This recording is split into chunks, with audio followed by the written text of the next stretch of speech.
Okay, good evening, everybody, and welcome. My name is Patrick Manning. I'm the director of the Center for Catholic Studies. So we're really excited for this event, which we think will be a fascinating conversation, putting these two key figures in our university together in a conversation. Of course, Elizabeth Seton and G.K. Chesterton. So this is a event co-sponsored by the Center for Catholic Studies and the Chesterton Institute here at Seton Hall.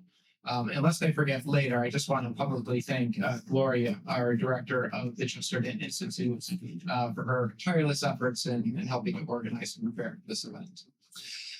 So if you'll allow me, I'll introduce our two panelists for our conversation this evening. So closest to me is Dr. Dermot Quinn.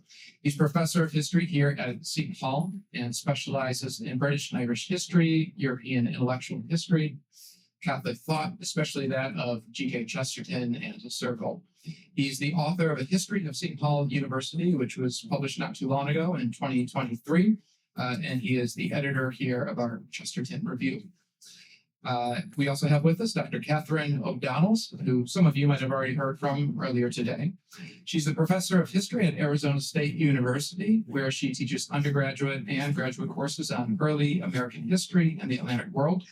She's the author of several works of history, including Elizabeth Seton, American Saint, which has garnered numerous awards, including the Biography Prize from the Catholic Press Association. This book has been very well read around here at the university. A number of our faculty are reading it in a reading room currently, and it has proven a fan favorite, to say the least. So the idea again here this evening is for us to take these two figures, Seton and Chesterton, and introduce them to each other, see what they might have thought of each other and the university as we experience it today. So maybe, Catherine, if I can start with you in just a few minutes, for anyone who might not be familiar, could you introduce us to Elizabeth and Seton? Sure, and I'll be brief because some of you have lived through other talks of mine today. For the purposes of this, it might help to give a sense of her intellectual context as well as her religious context. So she was born 1774 in New York. She was born to a casually Episcopalian family, I would say. Her father was a doctor, an intellectually ambitious doctor, a prickly contrarian, and knowledge seeker. That might be useful to know. She was very interested in reading of all kinds. As she was a young person, child, adolescent, young adult, she used the New York Public Library very early on, or the Lending Library. And she became more and more interested first in Episcopalianism, which she took more seriously than those around her tended to do or to find appropriate. And she married, she had 5 children. Her husband lost his health and his business. And on this sort of desperate doomed trip to Italy, she converted to Catholicism shortly after his death. Back and founded the Sisters of Charity. And from that point in her life, say 30s until she died when she was 46, she also founded a girls' school, which took both people who could pay tuition and those who could not. She became very centered on her devotional life, her religious life. And yet she kept the notebooks from when she was a child, reading all those challenging books. She kept those and shared them with her children, who took their own notes in them.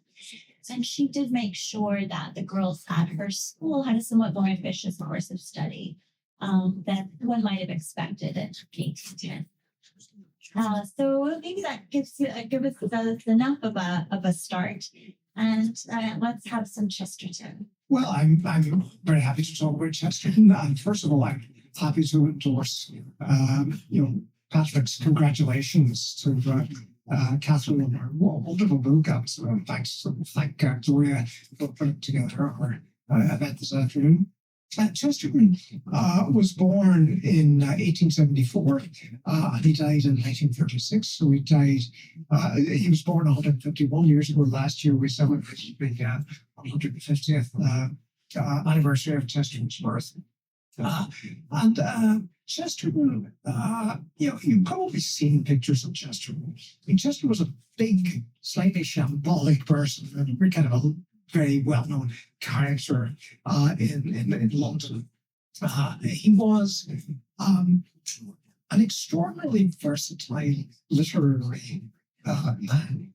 He was a novelist, he was a playwright, he was a journalist, he was a biographer, he was a great Christian writer of Christian apologetics. So he was ultimately and fundamentally a literary force of nature in England in the last years of the 19th century and for the first third of the 20th century. And what I'm saying about Chesterton is that for all of this kind of versatility, he was fundamentally a journalist, and proudly a journalist. He was involved in a couple of big journalistic enterprises. I mean, he was the editor of Eyewitness with his brother Cecil, and then of New Witness, and then he founded his own newspaper called GK's Weekly. So those were kind of what you might call niche publications. But he was also a kind of a major writer for national newspapers, for the Daily News, for the Illustrated London News, for the Daily Herald Briefing, and so on. So he was a journalist first and foremost, and proudly a journalist. And of his other writings, well, the novels are extraordinary works of kind of allegorical imagination. The Man Who Was Thursday, The Napoleon of Notting Hill, Man Alive, and so on. Great works of, I think, allegorical imagination. His smaller biographies of Francis of Assisi, for example, I think is a work of Christian mysticism. His little biography of Thomas Aquinas was regarded by Seton, one of the great Thomist writer, as without a question the greatest book ever written on Aquinas, which I think is slightly exaggerated, to be honest, but nonetheless, that's what she's claimed. Playwright, novelist, kind of Christian mystic. Paul Claudel, the great French writer, introduced Chesterton to an audience at Notre Dame University in South Bend in 1930, and he said, in a beautiful introduction, he said, Chesterton represents a kind of triumphant common sense. And I think maybe that's the phrase that I would associate most with Chesterton, a kind of triumphant common sense. And Claudel said that, reading Chesterton refreshes you. So there's this kind of quality of effervescence in Chesterton. So triumphant common sense and a kind of sparkling wit. Maybe that's where I kind of leave it. Yeah, very good. Thank you both. So these two figures were separated by space and time. And I think it'd be fun to imagine what it would be like if these two had met each other. So if you could maybe help us imagine that meeting, what would Seton and Chesterton make of each other? Would they have found certain affinities? Would there have been points of disagreement? What would that exchange be like? Well, that's a good question. When I first heard the proposal for this conversation, Elizabeth Seton meets G.K. Chesterton. I thought of those old horror movies years ago, Frankenstein meets the Wolfman and that kind of thing. It's a kind of slightly improbable conjunction of Seton and Chesterton. But how would they have gone on? And I mean, Catherine can obviously sort of answer the question in her own way. But I would propose a couple of thoughts. The first is that I think Chesterton would have liked Elizabeth Ann Seton, and I think that perhaps he might have liked her slightly more than she would have liked him. I'm not sure about that, but maybe Catherine can help us. But Chesterton would have liked her for a couple of very obvious reasons. First of all, she was a mother. I mean, not simply obviously a mother of her own children, but a kind of spiritual mother as well. And Chesterton had kind of powerful and beautiful things to say about motherhood, some of which maybe I could quote. So that would very much have appealed to Chesterton in Elizabeth Ann Seton. The other thing that would certainly have appealed to Chesterton about Elizabeth Ann Seton is that she was a convert, and he was a convert. And Catherine, in her wonderful book, gives a brilliant account, I think, of Elizabeth Ann Seton's movement to the faith. And as I read that, and as I think of Chesterton's kind of movement to the faith, I can see similarities and, in a way, dissimilarities. I mean, Chesterton began as a kind of a Unitarian. His family were kind of vaguely Unitarian. And then he moved from Unitarianism to Anglicanism or Episcopalianism, as it would be called in this country. And as Catherine says about Elizabeth Ann Seton's Episcopalianism, it was kind of institutional rather than kind of deeply personal connection. I think that's probably true of Chesterton as well. And from this kind of vague Unitarianism through actually a period of serious kind of psychological distress where he kind of lost any kind of faith, he moves to Episcopalianism, right? And eventually to being received into the church in 1922, when he became a Catholic, he said it was to have my sins forgiven. So the possibility of sacramental confession was very, very important to Chesterton. And you look at Elizabeth Ann Seton, and Catherine obviously will tell us a bit more about that. But there is a similar sense, as I read her book, of searching. At one point, Catherine talks about how she kind of pieced together a kind of working spirituality, and it's a bit of Christian spirituality, a bit of the scientific method, a bit of kind of French philosophy. I mean, she was interested in Rousseau, in something that I didn't realize before I read the book. Actually, that might well have appealed to Chesterton, because Chesterton was fascinated by Rousseau, and he was actually kind of fascinated by Emile, a novel that Catherine kind of makes quite a bit of in the book. As you look at Emile, it's in some ways it's Rousseau's philosophy of education. I mean, what we might call child-centered education. I mean, Catherine looks at a different aspect of it in the book, but that's in a way what Rousseau is doing in Emile. So Catherine. Very much Catherine. Elizabeth Ann Seton was, like Chesterton, a bit of a searcher, and she was putting together her own kind of idiosyncratic kind of philosophy. And eventually, as Catherine will describe for us, she became a Catholic. And in the way that Chesterton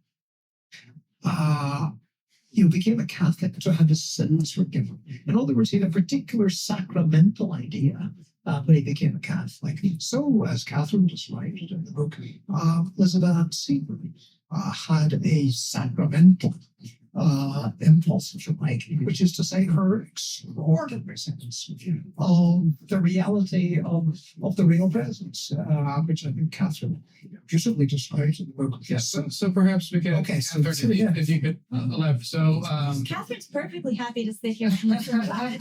This is fabulous. yeah. So do you see the same way? Would the feelings be reciprocal with Elizabeth and see the same way with Chesterton? I just feel like Elizabeth Seton would have appreciated the shambolic quality of Chesterton. She just sort of had an eye for people who were a little rough around the edges or who were their own person, right? And she grew up with this very contrarian father who also fought his way into all kinds of problems as well as out of them. But this is a man who saw the American Revolution coming and decided to sail to England to continue his medical training. So Elizabeth did not startle easily, I guess I would say. And she enjoyed powerful intellectual presences. And so she definitely would have enjoyed that. She would have enjoyed the wit, I think. And frankly, as a woman, she would have made sure to get along anyway, right? She was very soft-spoken. She was very strategic in her communications. She often extracted what she needed, but she did it in a very diplomatic way. So even if Chesterton did like Elizabeth more than she liked him, he would not have known that. She would have made an effort not to demonstrate that. It definitely, I think, the fact that they're converts and would have had tremendous appeal in a way that was, it could be a lonely, right? That can be a lonely experience. And sometimes I'll meet people who are drawn to Elizabeth Seton, well, for all kinds of reasons, but sometimes because they're converts and they are pleased to know that her conversion was so drawn out and difficult and agonizing, right? And there was this moment of relief when she went to communion, and it's in all caps and exclamation points. Had there been emojis, there would be. But before that, there's really 18 months of kind of agonizing, just absolutely agonizing. And she was so determined to not be inauthentic that she denied herself any church at all, really, during that period, right? So she stopped going to either her Episcopalian church or her Catholic church.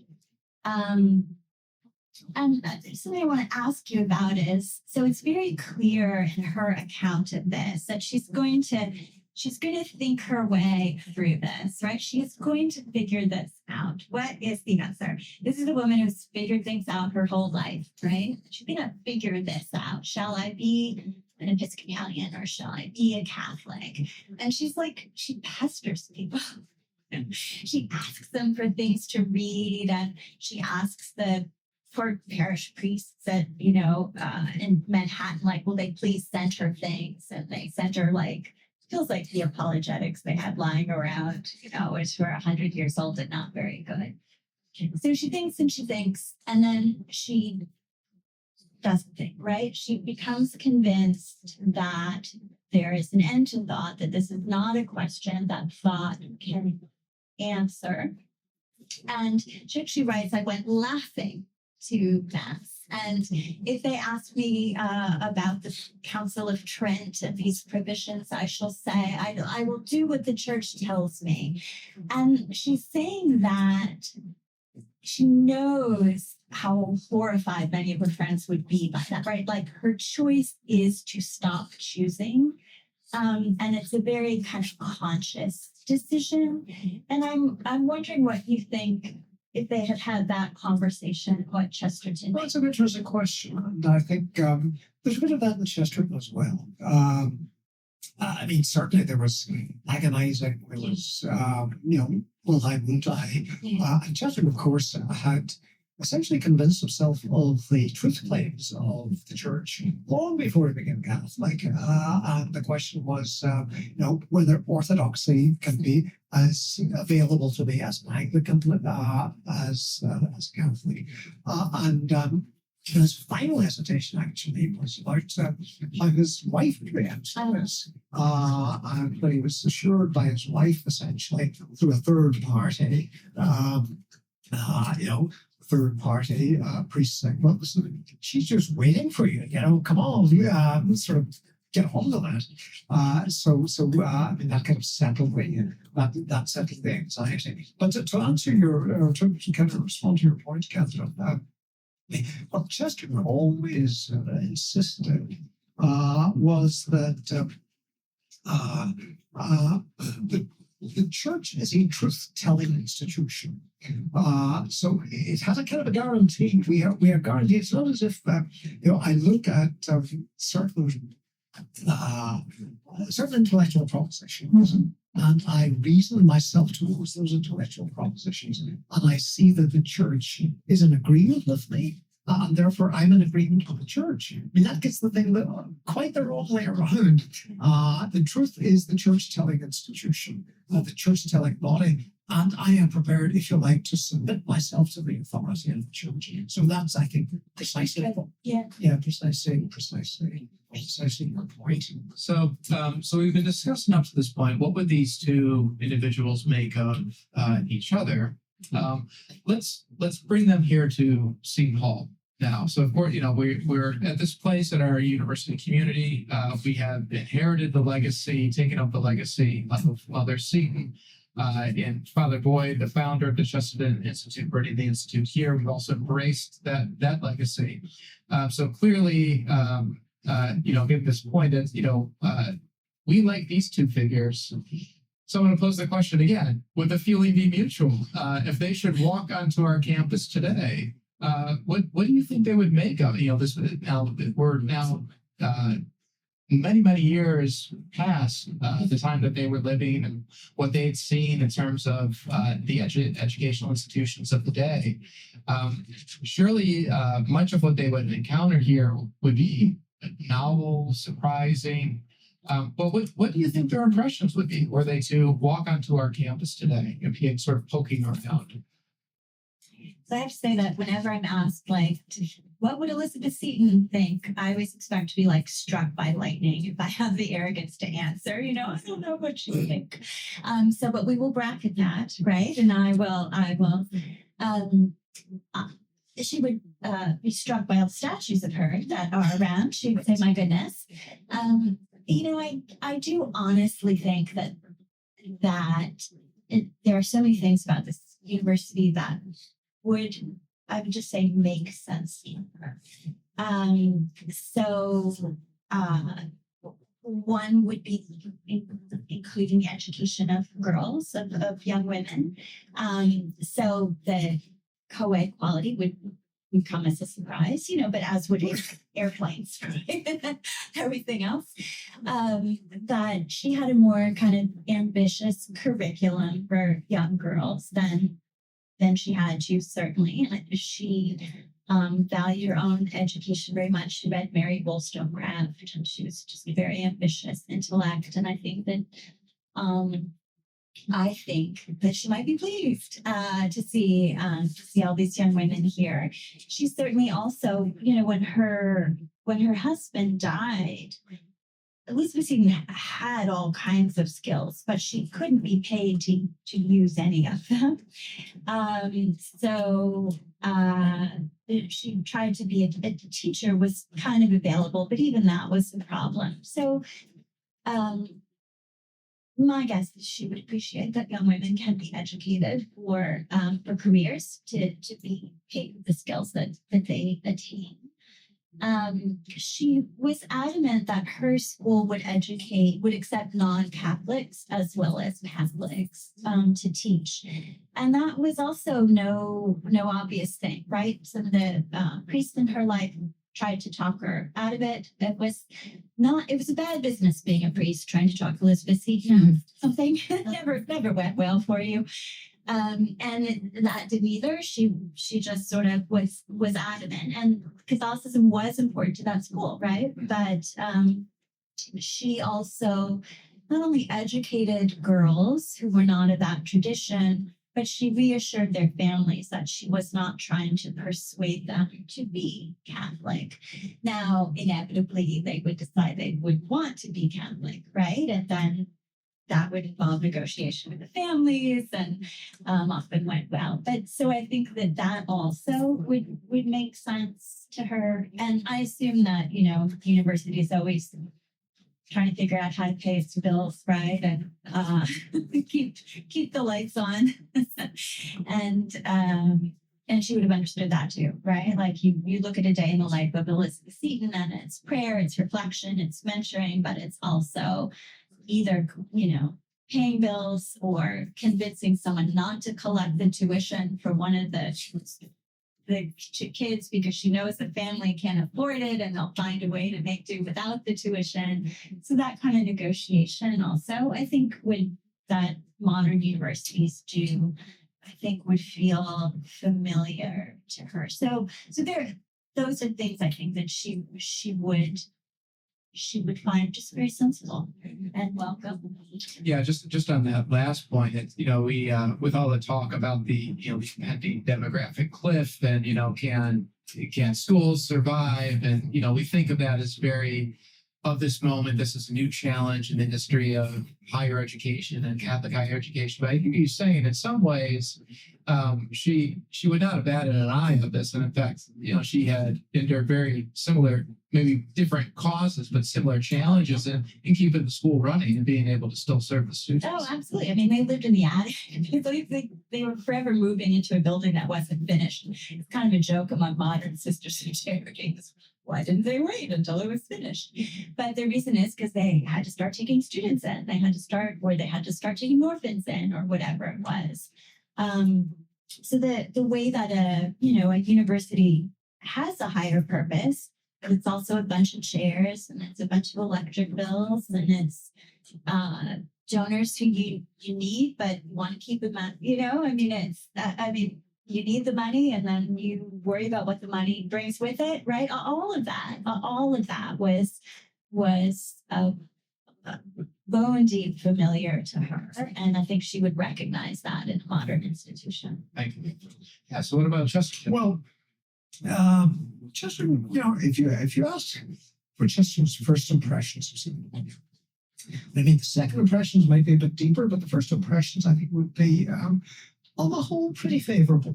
Maybe not entirely favorable, but generally favorable for a few reasons. I mean, first of all, Seton Hall is named after a saint.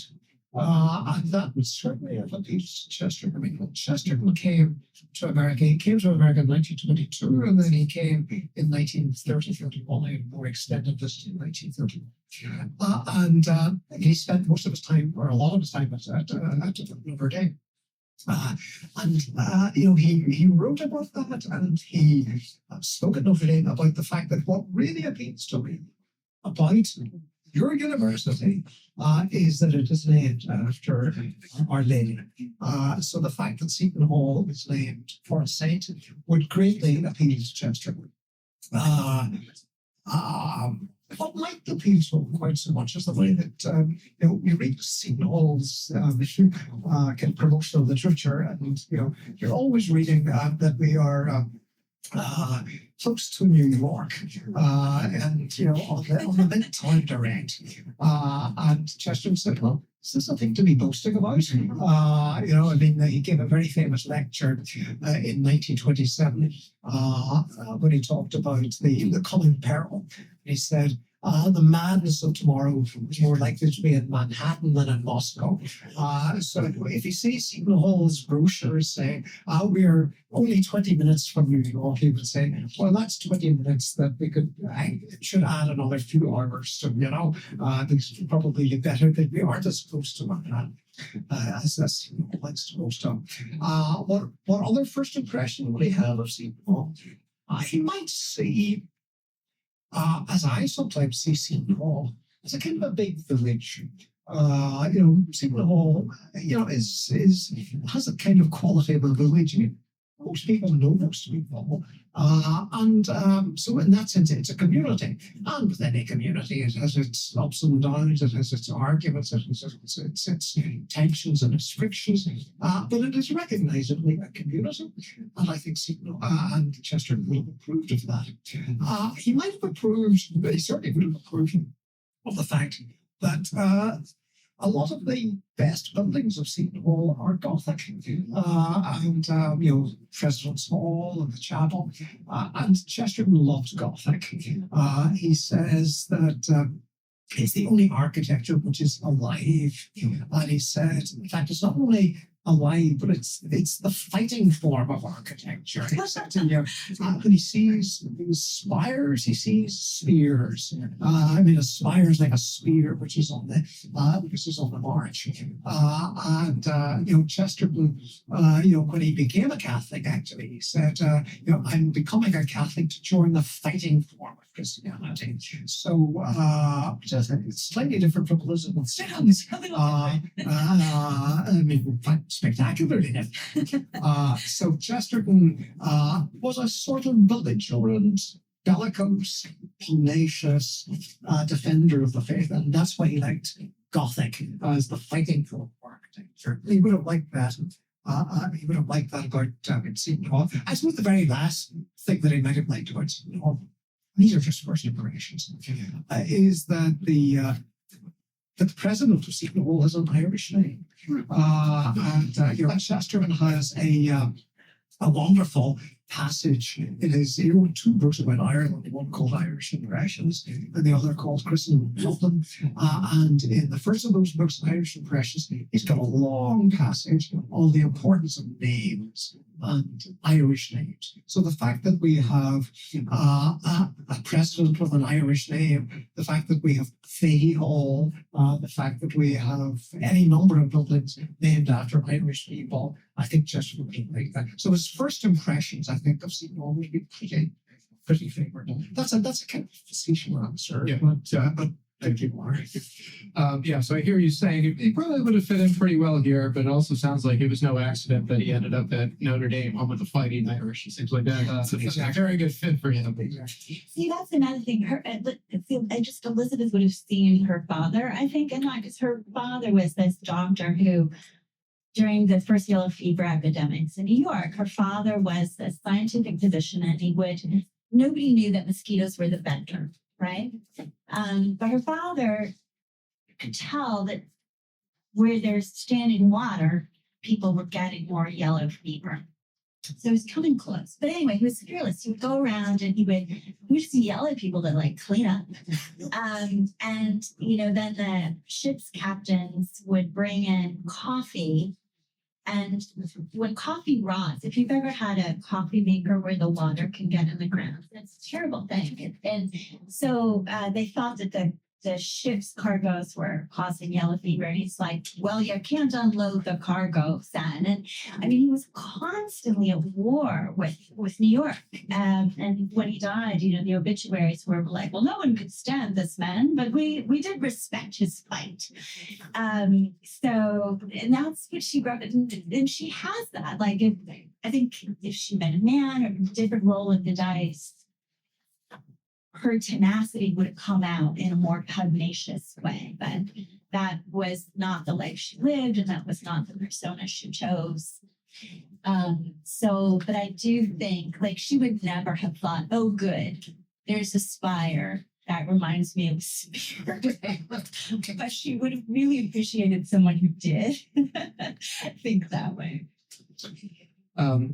So we were discussing a little while ago the sort of financial pressures that many of us working in modern universities experience, but of course that our students feel that in different ways. And as the cost of higher education has continued to skyrocket, it's a very serious question for many of our students.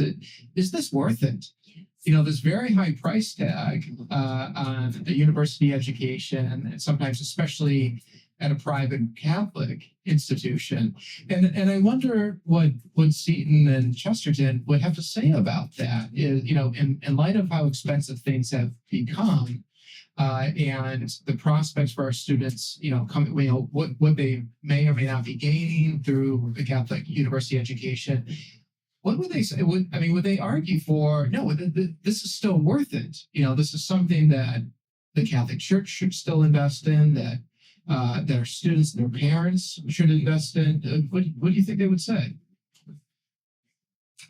Well, Chester would certainly say that Catholic institutions are important and worth supporting. And surely expensive, but it's an expense that I think he would have argued should be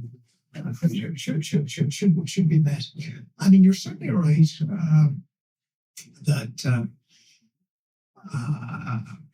Chesterton was himself aware of kind of the dangers of kind of financial exigency. As I said, he started this newspaper called GK's Weekly, and GK's Weekly basically never paid money. It had to be kind of funded out of his own private means. So, for example, he would,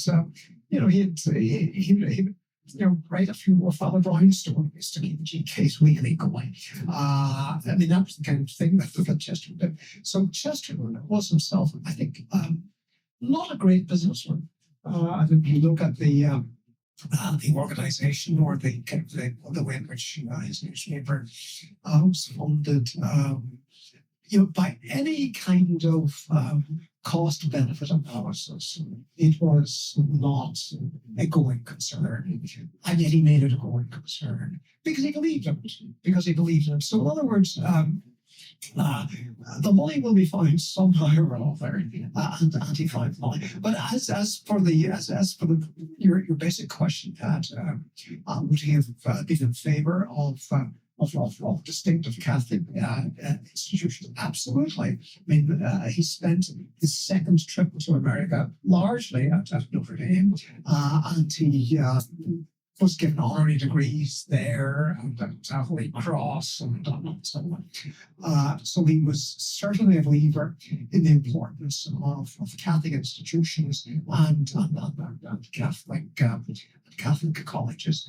As for the current expenses at home, I better not talk too much about that because It's you, Catherine. I'm the beneficiary of other people's plans. So maybe I should keep quiet. No, I think we should all keep quiet about of higher education.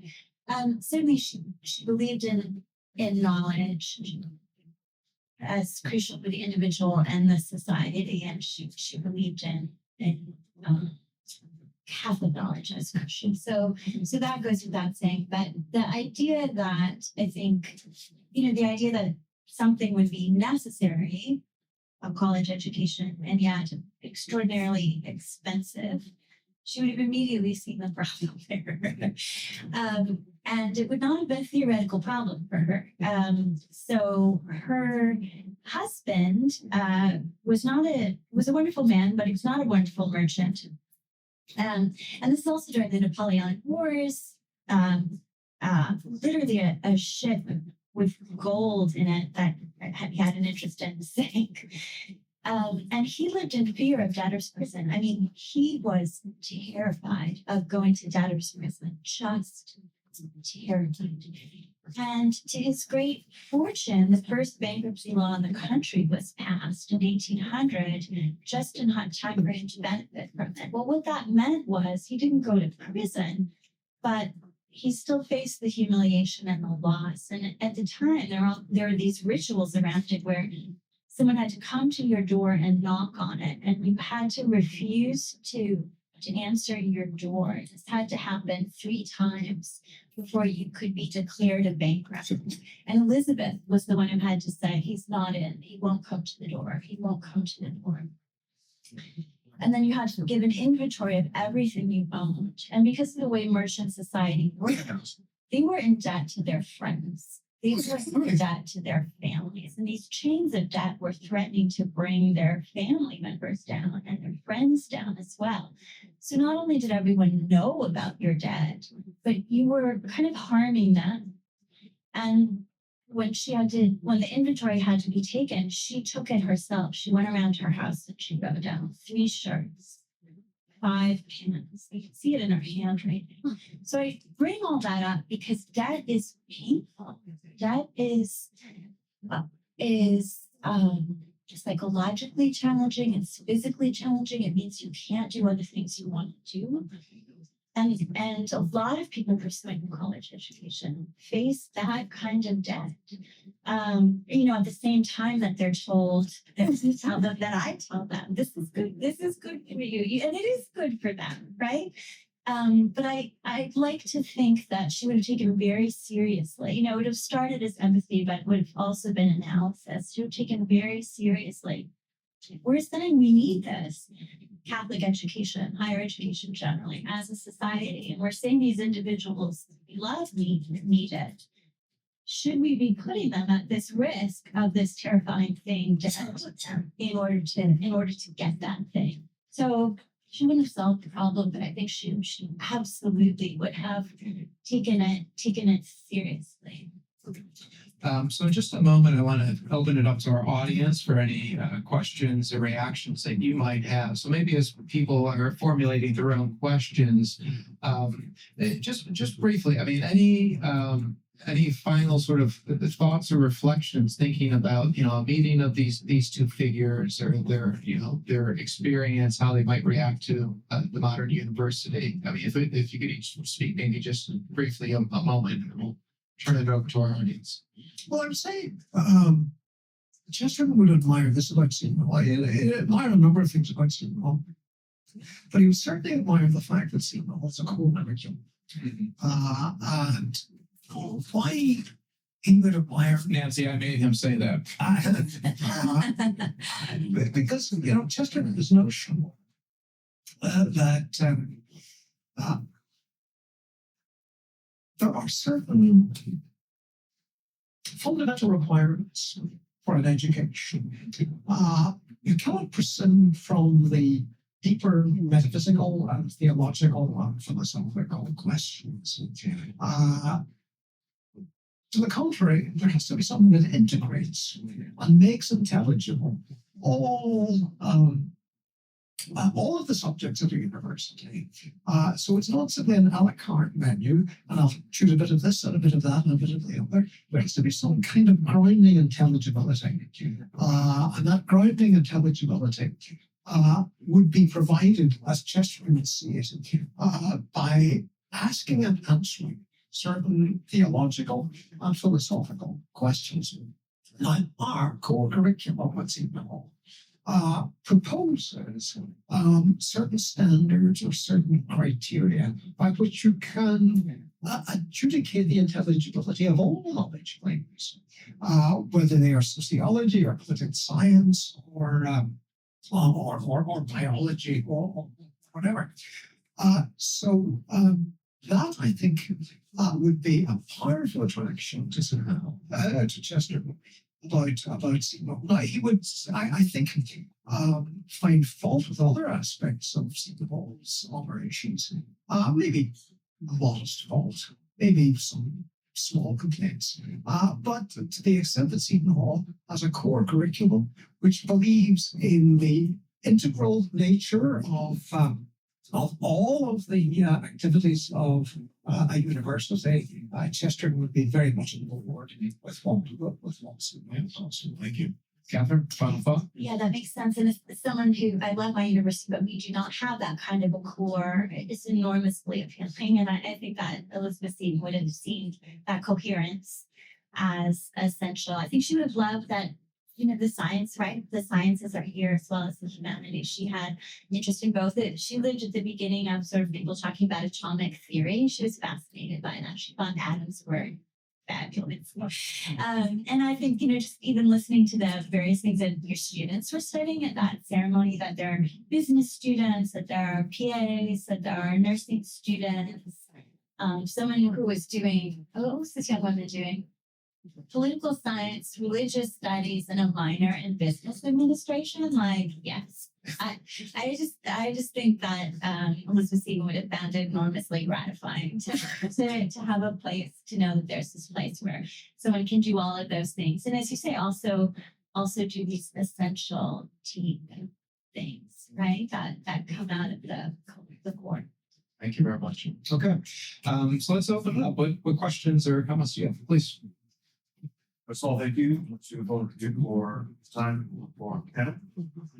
A bit of a question regarding the timeline and regarding just how much information these Chesterton would have about Elizabeth and Seton. Would she have been still relatively unknown at the time, or would we have a way of hearing about whether Seton's story, legacy, and her contributions to education?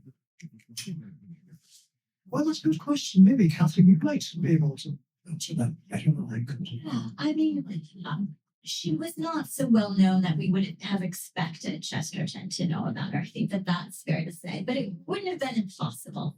So by the end of her life, people already had a sense of her potential sanctity. In fact, she wanted to burn her papers because she knew this had been no straight path. And I think she was a modest person, but I also think she thought, my goodness, if someone else tries to do this, who knows where they'll end up, because who knows where I could have ended up. So a priest in her life said, please don't burn your papers. And she was informally venerated. People spoke of her. She was not just locally known, but because she grew up in New York, and she had some fairly famous friends in New York. Copies of her travel journal, the journal that she kept during her conversion, were circulating. But it was still fairly low key, I guess students might say. So not impossible, but it's not a surprise that he didn't know her. It's kind of niche. So it would have been of interest for Chesterton to know about Elizabeth and Seton. I think so. I mean, off the top of my head, I don't know whether he knew of her. I can check that. So let's see if we I can get back to you. But I suspect that he didn't. Yeah, makes sense. Other questions, please. Yes, thank you again for coming here to speak with us. I had a question about Chesterton in particular. You mentioned a little bit about him being a practicing mystic of sorts, and I'd be very interested in hearing more about that. If you would be able to provide some insights on that. Well, Chesterton, and I was kind of struck by some of the things that Catherine wrote about in the book. But in fact, maybe I'll just quote a little passage when Catherine talks about Chesterton or Elizabeth's kind of growing spirituality as a child and then as a young woman. I mean, this is long before she became a Catholic, but as she's beginning to see the world as a kind of place where, well, very, very crudely and simply, the presence of God is palpable. Here's if I can just find it, I'll quote it to you. And this is kind of a long-winded answer to your question, but here it is. Elizabeth's sense of this is page 40 of the book.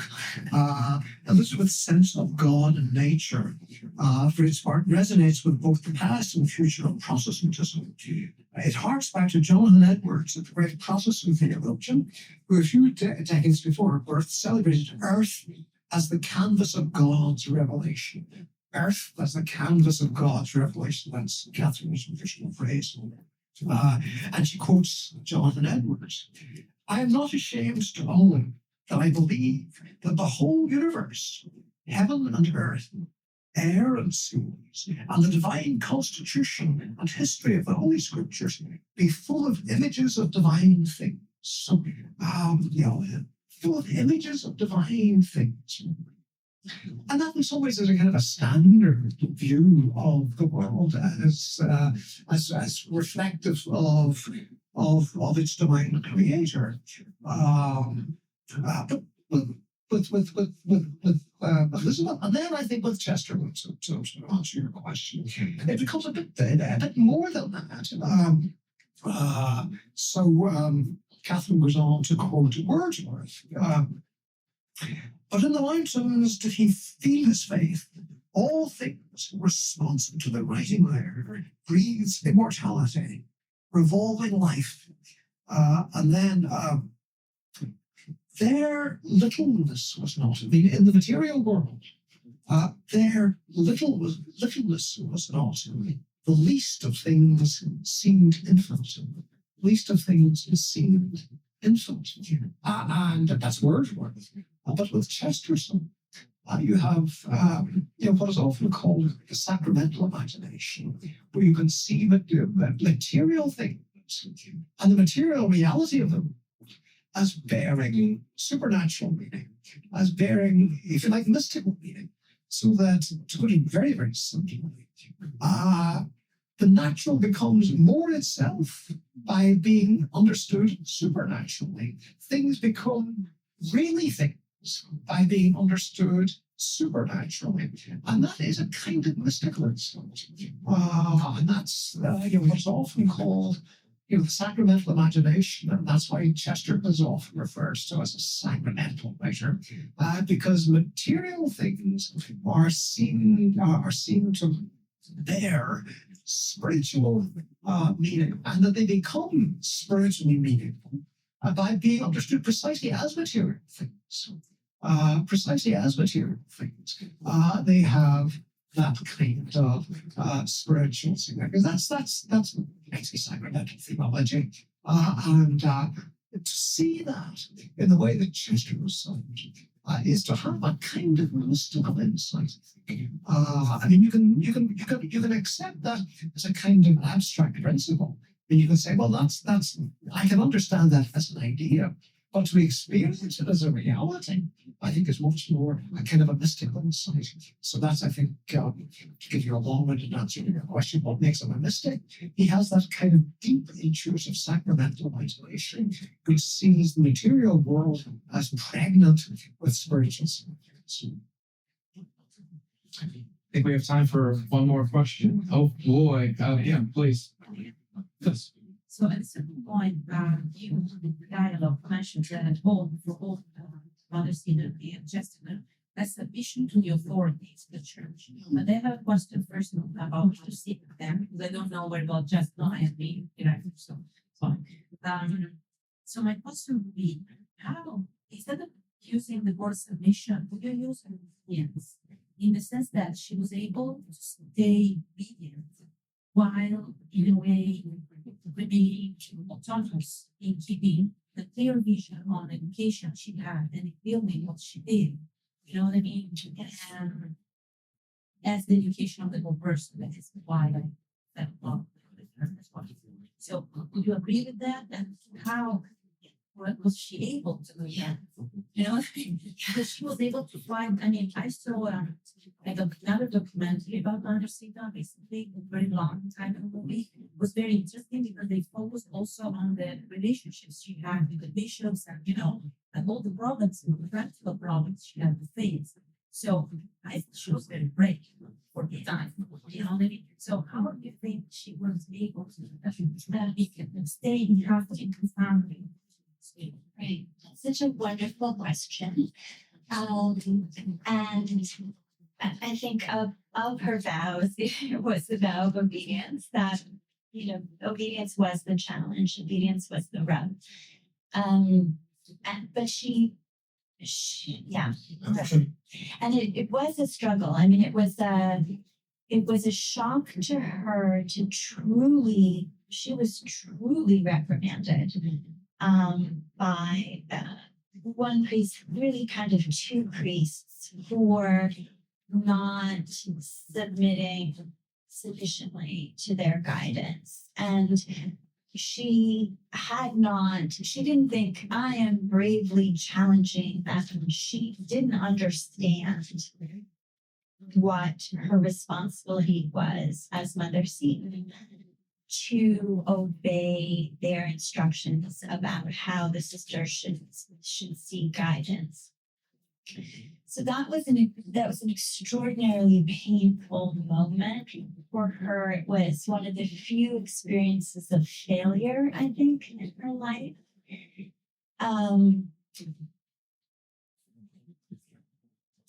And she did then find ways to avoid direct, conflict, even indirect conflict. But as I said a bit too facetiously, but it's true. She also did steer her own course in some ways later, in the case of having non-Catholics, but in all kinds of other ways too. And I think part of what occurred, one needs to give credit to some of the priests around her, I do think, so that they recognized that this was someone of rare spiritual power. And there was one particular priest whom I just have a heart for because he was always working. He's always like fixing something, or, she says, "Oh, we don't need you to pay the bills." And then here's poor Father Dubois. We really actually do need you to pay the bill, right? That was kind of his lot in life. And she just didn't take it to him. She was cordial, right? She's a lovely, generous woman, but she just didn't my students would say she didn't get it, right? She just didn't get this priest. And at a certain point, he writes to someone else and he says, she is a fabric of rich brocade and I cannot be the tickler, right? I cannot work with her, and we need to bring someone else in who is more of an intellectual, who can challenge her. And so in addition to her extraordinary spiritual discipline and self-discipline and diplomacy, which I absolutely give her credit for, you needed people around her who would see this as an extraordinary person, and we need to in some sense live in her shadow. We need to be her priests, right? To provide her with the sacraments, but also to recognize her own charismatic anointing. So that was negotiated, I think, more through relationships than institutionally. The institution might have been a bit brittle about it, but the people were not. And they also just stuck it out, right? They just stuck it out and kept going back and forth. And even at the very end of her life, this priest, Father Dubois, she did make a point of kind of thanking him. But he was still sort of clearing people out of her way, and in this very self-effacing way, not having to be the one to give her the last rites, that sort of thing, right? He was still kind of setting the power that he could have claimed aside. So I think it took all of that to make that work. But it's just a wonderful question, and I think an absolutely central struggle of her life and community was to figure out what her answer to your questions about. Even saints need good people around them. Sometimes have to work hard at that. Yeah. Relationships. Yeah, exactly. Well, I'm afraid we're out of time, but thank you all for being with us this evening, for your questions, for engaging with us. Clearly, this is a group we have been fascinated by these figures. If you'd like to learn more about Mother Seton, about G.K. Chesterton, there are lots of opportunities here at Seton Hall. We have reading groups on both figures. You can certainly get Catherine's book and dive more deeply into that, as many of us have. The G.K. Chesterton offers many events on campus, and thanks to Gloria Dermott, has recently launched a podcast. That might be an easy way to delve more deeply into the mind of this great figure. So thanks to all of you. Please join me in thanking Dr. Quinn and Dr. O'Connor.